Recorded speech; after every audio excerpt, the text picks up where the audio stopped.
Amravati railway station स्थलांतरित करण्याचा डाव. अमरावती लोकसभा मतदारसंघाचे खासदार बळवंत वानखडे यांनी संसदेच्या हिवाळी अधिवेशनात वेधले लक्ष. अमरावती लोकसभा मतदारसंघाचे खासदार बळवंत वानखडे यांनी संसदेच्या हिवाळी अधिवेशनात अमरावती रेल्वे स्टेशन, जे ब्रिटिश काळातील वारसा असून शहराच्या आर्थिक, सामाजिक आणि नागरी विकासाच्या केंद्रस्थानी आहे, ते स्थलांतरित करण्याच्या प्रस्तावावर त्यांनी कडाडून टीका केली. काही लोकप्रतिनिधी हे स्टेशन स्थलांतरित करून त्यांची मोक्याची जमीन व्यावसायिक प्रकल्पासाठी हस्तांतरित करण्याचा प्रस्ताव पुढे आणत आहेत. ते भूमाफियांना फायदा पोहोचवण्याचे गंभीर षडयंत्र असल्याचे खासदार वानखडे यांनी संसदेत स्पष्ट केले.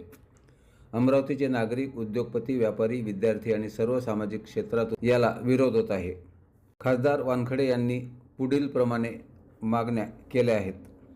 अमरावती रेल्वे स्टेशन स्थलांतरित करण्याचा कोणताही प्रस्ताव तात्काळ रद्द करण्यात यावा. या संपूर्ण प्रकरणाची उच्चस्तरीय, स्वतंत्र आणि कालबद्ध चौकशी करून भूमाफियांना मदत करणाऱ्या दोषींना उघडकीस आणावे. स्टेशन चौक ते राजकमल चौक उड्डाणपुलाची दुरुस्ती तात्काळ सुरू करावी, तसे निर्देश रेल्वे मंत्रालयाला देण्यात यावे.